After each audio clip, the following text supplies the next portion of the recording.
আজকে আমি রান্না করব দেশি মোরগ দিয়ে মজার খেপসা।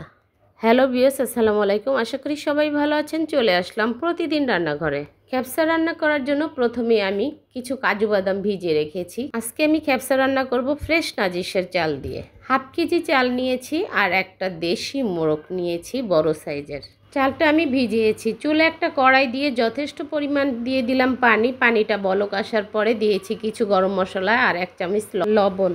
পানিটা বলক আসার পরে আমি ধুয়ে রেখেছি সেই চালটা এখানে অ্যাড করে দিয়েছি। 2 চামচের মতো সয়াবিন তেল দিয়েছি, এতে ভাতটা ঝরঝরে থাকবে।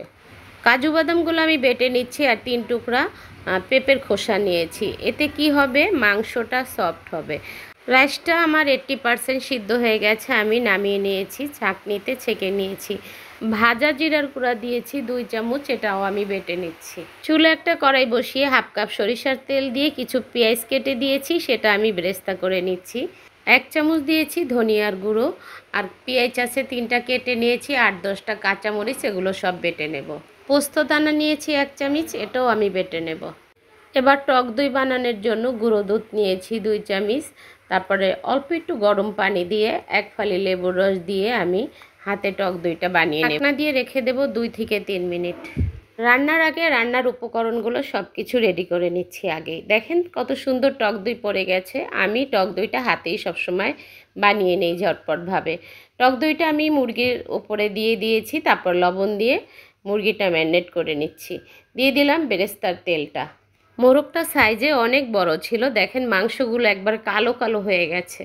এরপরে খেপসা রান্নার জন্য আমি স্পেশাল একটা মশলা ফাঁকি করে নিয়েছি। এখানে জয়ফল আছে, জয়ত্রী আছে, স্টার আছে, তারপরে সব রকমের মশলা দিয়ে আমি একটা স্পেশাল মশলা তৈরি করে নিয়েছি। মশলাগুলো সব আমি একটা বাটিতে এবার তুলে নিচ্ছি। বিসমিল্লাহ বলে রান্নাটা এবার শুরু করব। সব কিছু আমার রেডি হয়ে গেছে। এবার আমি চুলায় খেপসা রান্নার জন্য একটা কড়াই বসিয়ে দিয়েছি। সরিষার তেল দিয়েছি পরিমাণ মতো, দিয়েছি গোটা মশলা। এবার আমি ম্যারিনেট করা মাংসটা তেলে দিয়েছি, কষিয়ে নেব 10 মিনিটের মতো ঢাকনা দিয়ে দিয়ে। এটা হলো রাতা মোরগ, একটু ভালো করে কষিয়ে সিদ্ধ করতে হবে। খেপসাটা আমি খুব সহজ করে দেখানোর চেষ্টা করছি। ভালো লাগলে বাসায় একবার ট্রাই করবেন আর একটা লাইক দিয়ে দিবেন আমাকে। আমি যে বেটে রেখেছি মশলাটা, বাকি উপকরণগুলো আমি এখানে অ্যাড করব। 2 চামচ দিলাম রসুন বাটা, 2 চামচ আদা বাটা, 1.5 চামচ লাল মরিচের গুঁড়া, হাফ চামচ হলুদের গুঁড়া। সবসময় তো ব্রয়লার মুরগি দিয়েই খেপসা সবাই রান্না করে। দেশি মুরগি দিয়ে এভাবে রান্না করে দেখেন খেপসা খেতে কতটা মজা হয়। চামচের সাহায্যে সব মশলাগুলো আমি মিলিয়ে নিচ্ছি। এখানে দিয়ে দিব 1 চামচ গুঁড়ো দুধ। আপনারা চাইলে এখানে লিকুইড দুধটাও দিতে পারেন। এটা আমি মিলিয়ে নিচ্ছি। তারপরে আমি 4 টেবিল চামচ হবে সরিষার তেল দিয়ে মশলাটা ভালো করে মিলিয়ে নেব। এই মশলাটা আমি মাংসতে অ্যাড করে দেব। মশলার কাজ আমার শেষ। এই স্পেশাল মশলাটা দেওয়ার কারণে খেপসার স্বাদটা দ্বিগুণ বেড়ে যাবে।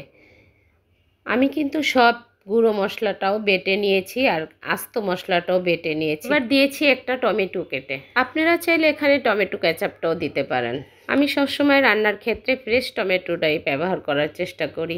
এবার যেই বাটি দিয়ে মশলা দিয়েছি সেই বাটিটা দিয়ে 1 বাটি পানি দিয়েছি। দিয়ে দিব এবার আমি অল্প করে লবণ, কারণ আমি লবণটা দিয়ে মাংসটা ম্যারিনেট করেছিলাম। এবার আমি মাংসটা ততক্ষণে রান্না করব যতক্ষণ সিদ্ধ না হয়। ঢাকনা দিয়ে এভাবে নাড়া দিয়ে দিয়ে আমি মাংসটা চুলার আগুনটা কমিয়ে তারপরে রান্না করে নেব। দিয়ে দিব এই মুহূর্তে কিছু পেঁয়াজ বেরেস্তা। আবারও আমি নাড়াচাড়া দিয়ে তারপর ঢাকনা দিয়ে ঢেকে দেব। আজকে শুক্রবার, তাই বন্ধের দিনে একটু ভালো মন্দ খাবার সবারই ইচ্ছা জাগে। আমিও তৈরি করে নিলাম খুব সহজ করে খেপসা। মাংসটা আমার সুন্দর করে সিদ্ধ হয়ে গেছে, একবারে সফট হয়ে গেছে।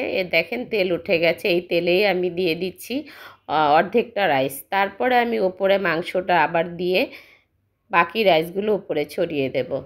ভিডিওটি ভালো লাগলে অবশ্যই একটা লাইক দিয়ে দিবেন আর ছোট করে একটা কমেন্ট করে দেবেন আপনাদের কেমন লেগেছে আমার খেপসা রান্না। সব শেষে উপরে আমি আবারও একটু কিছু কিশমিশ, কিছু পেঁয়াজ বেরেস্তা দিয়ে ঢাকনা দিয়ে ঢেকে দিয়েছি। তারপরে একটা নাড়া দিয়েছি, এরপর আবারও মিলিয়ে নিচ্ছি।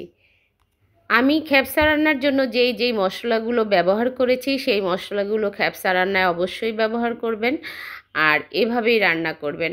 একবার হলো বাসায় ট্রাই করবেন। হয়ে গেছে আমার খ্যাপসা রান্না করা। আমি একটা বোলের ভিতরে সার্ভ করে নিয়েছি। দুপুরবেলা জানেনই তো, দুপুরবেলা একটু বেশি ক্ষুধা লাগে। সবাই নামাজ পড়ে এসে অপেক্ষা করছে খাওয়ার জন্য। বিসমিল্লাহ বলে খাবার শুরু করে দিয়েছি। বিসমিল্লাহ। আলহামদুলিল্লাহ, এত মজা হয়েছে কি বলবো। মাংসটা দেখেন কত সফট হয়ে গেছে। আজকে এ পর্যন্তই, সবার কাছ থেকে বিদায় নিয়ে নিচ্ছি। আসসালামু আলাইকুম, আল্লাহ হাফেজ।